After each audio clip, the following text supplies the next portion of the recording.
The Aston Origin is an affordable condenser microphone that's made in the UK, and since its introduction it's become popular with vocalists and musicians, voiceover artists, pretty much anywhere where a studio quality microphone is needed. You've heard Aston microphones on recordings by groups such as Blondie, Coldplay, Radiohead, the Ting Tings, and Judas Priest. And with build quality like this, I have high expectations. Now, all the audio in this review is done without processing and recorded using the Focusrite Scarlett 8i6. I chose that interface because it's fairly representative of what a lot of you have. Later on in the video, though, I'll let you hear what it sounds like with the Universal Audio 710 to Infinity, as well as the DBX 286S. Now, I'm going to start out by talking a little bit about working distance, and right now I have the microphone about 6 inches away from my mouth and slightly off axis. I set it up that way for this application because I don't want to speak directly into it without using a pop filter, although it does have a built-in pop filter and it does a pretty good job. People, because. So, I mean, you're not going to have too much of a problem that way, but generally I want to have it off to the side. Also, of course, this is video, so I don't want it right in front of me. Now, again, you can move away a little bit. If I back up to about a foot away from the microphone, looking at the level, it's dropped a little bit, but still should be very, very usable at this rate. And if you wanted to use this for drum overheads or for a room mic, sensitivity is going to be an issue. Now, if I back up a little further to about 2 feet, and I'm at about 2 feet away from the microphone, and again, I'm getting a pretty good amount of level, not noticing a whole lot of difference there. I'm going to let you hear the detail as well in the room. I'm going to get a shaker, and I'll just let you listen to that.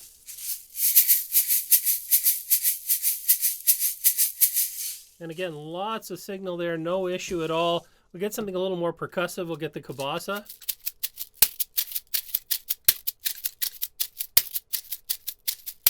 I'm about 2 feet away from the microphone when I'm doing that. So you have quite a bit of range and working distance. I'm going to pull back up to the microphone again. And yeah, really good pickup. No issues with sensitivity there at all. Now, I'll give you a couple of other ideas as far as pickup goes. This microphone is a cardioid pickup pattern. So what it means is it's going to have a pickup in front and not in behind. So as I turn it, you'll see that I'm going to lose that sensitivity. It's going to pick up more of the room and less of me directly into it. And so, you know, it has enough directivity that you can use it, but it's a condenser microphone, so it's not going to isolate everything in the room. Now, you see I actually have the microphone connected directly up to my boom arm, so it has a 5/8 thread on the bottom. Of course, you can use a shock mount with it, but I'll start out, I just want to give you an idea of what the internal shock mount, because once again, they're saying that we don't need to use a shock mount, but they do have one available. And as expected, it's picking up that sound when I do that. Now, while I'm at it, I'm going to take a look at the onboard controls, because this microphone really has two. It has a pad control for -10 dB, as well as a high-pass filter that rolls off at 80 Hertz. So let's first try the pad. And so that should have reduced the level by about 10 dB. And looking at the level meter, I would say that's about right. I'm going to turn that back on. So now we're back up to no pad, so we've got 0 attenuation. Now I'll go ahead and activate the high-pass filter. And so now I have the high-pass filter on, and what you can hear right away, certainly I can hear it in my monitoring, is it's going ahead and rolling off the low frequencies. It's not quite as warm sounding now. It's kind of thinning out my voice a little bit, but very usable. Of course, the reason is to help also filter out things like plosives and tapping in that. So people, and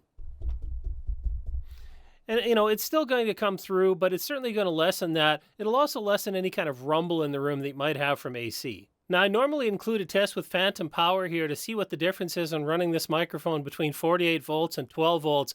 But in fact, when I tried 12 volts out, this microphone really doesn't perform at all. So you're going to need 48 volts for this. Aston says plus or minus 3 volts is okay. Now, before I get into some tests with musical instruments and amp cabinets, I want to give you an idea of how the Origin stands up against a few other microphones on my voice. Of course, this isn't a scientific test, but you get an idea of the difference in tone from one to the other. And so starting out, I have the Origin and I have the Audio-Technica AT2020. Of course, the AT2020 is a very popular microphone. It's very affordable, been around for a long time. The Origin, certainly more expensive than the AT2020. It's still what I'd call an affordable condenser microphone. And you do see this quite a bit in studios. The AT2020, not as much. Keep an eye on the screen below so you can see which one I'm speaking on. But this will give you an idea anyways. Two microphones, a lot less expensive, middle of the road. How does it sound? And now that you've had a chance to hear me on both microphones, can you tell the difference? Is this the Aston Origin or the Audio-Technica AT2020? Check that top corner to find out. Now in the second comparison, we have the Origin and the Rode NT1A. And the NT1A is a microphone known to have a fairly warm bottom end, as well as a boost up in the high end. So kind of similar to what we'd expect from the Origin. We'll see if that pans out later on, but what we have right now is two microphones that are in a very similar price point. One of the major differences here is in the self-noise. The Rode NT1A is said to have a self-noise of only 5 dB versus 18 dB for the Origin. So can you hear the difference? Does it make a difference when I'm speaking? That's really the key here. Certainly there should be a difference in the noise floor, but overall the tone of these two microphones, do you have a preference? And again, now that you've heard me on both microphones, is this the NT1A or is it the Aston Origin? Check the top corner. Now for the next comparison, I have the Warm Audio WA47 Junior. That's another FET condenser microphone like the NT1A with very low self-noise. It's rated at 6 dB on this microphone. So again, about a third the self-noise rating as the Aston Origin. Now the Warm Audio, it tends to have a little bit brighter sound to my ears versus the Origin. Again, it comes down to preference, and this is only my voice. The Warm Audio also has variable pickup patterns. So for this test, I have it set on the cardioid pattern, so we have everything as close as possible here. Now the Warm Audio 47 Junior is a little more expensive than the Origin, but I thought they were still close enough to one another that it'd be a reasonable comparison between the two. And once again, having heard both microphones on my voice, can you tell the difference? Check that top corner. Let me know in the comments. And for the last mic comparison, I threw a dynamic on here, the Shure SM57B. Again, a little more expensive here than the Origin, but I thought I'd give you an idea of what a studio quality dynamic microphone would be versus this condenser microphone. And again, keep an eye on the lower third so you see what's happening here. Of course, this microphone doesn't use phantom power. The 7B is dynamic, so I have the gain turned up quite a bit higher than the Origin, but the Scarlett easily drives both of these. Sometimes we'll use a mic booster with this as well, but for this comparison, again, I wanted to keep things as even as possible. I also have all the switches in their neutral position on the 7B, so keeping everything the same as much as we can anyways. And for the last time, having heard both microphones, dynamic and condenser, can you tell the difference? Check that top corner. Now I've gone ahead and moved the Origin over to the Universal Audio 710 Twinfinity, so a little higher end preamp here. And I'm starting out on fully solid state. I've done this so I can give you an idea of what the difference would be with different kinds of preamps. So I'm going to turn the dial and add a tube flavor into this as we go. So I'm increasing it as we have here. It's a mix of solid state and tube. That's one of the things about the Twinfinity. It gives us that flexibility. Now I'm increasing it.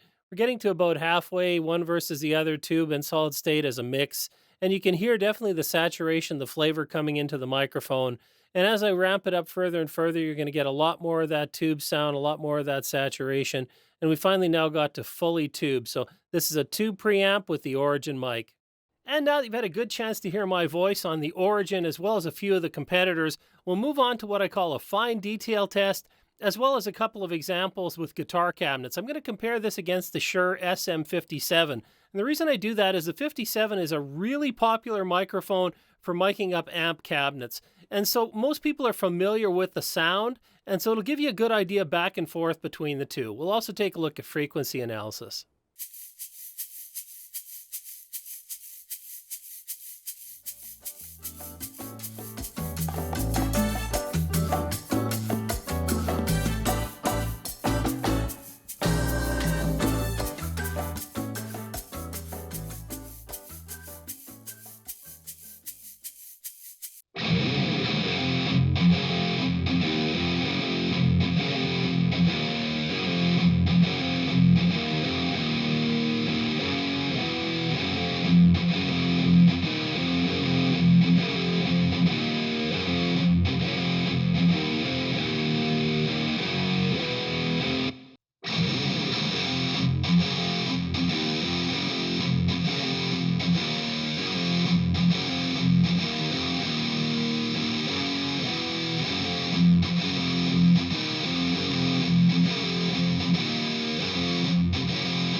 Now, I hope that fine detail test translated well over YouTube, because I find this microphone has a really detailed pickup, so great for percussion instruments like that shaker. Now, moving on, I want to look at the comparison with the guitar cabinet. So when we have the Origin versus the SM57, we can see that the Origin tends to have a little more low end, as well as a bit of a boost in that 2 to 3K area, but the 57 has an overall brighter sound to my hearing anyways. Now, overall, I have to say both microphones are very usable on a guitar cabinet. They certainly handled the sound very well. 57 was maybe a little brighter. The Origin had a little more warmth to the tone. But either way, we select microphones for cabinets based on sound we want to get. So this gives you an idea. Now I'll move over, we'll do blues guitar and see if that makes a difference.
Now, when I look at the blues comparison, first of all, what I heard was a little bit warmer tone again from the Origin versus the 57. Maybe even a little more clarity from the 57, which is not what I would normally expect, dynamic versus condenser.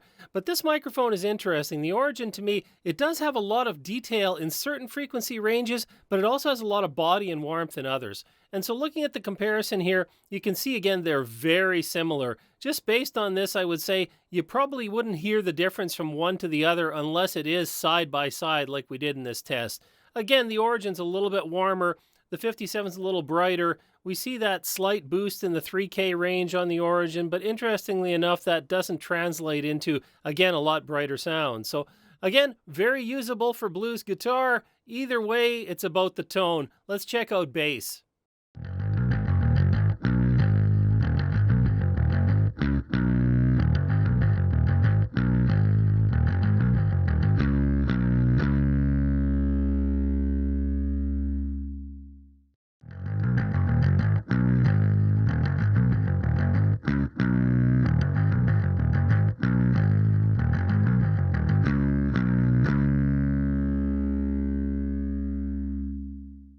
And I have to say, after listening back to both recordings, for me, they're too close to call. I'm going to say there's no meaningful difference. And so looking at the frequency analysis, it really bears that out. There isn't really any difference in the shape or profile here.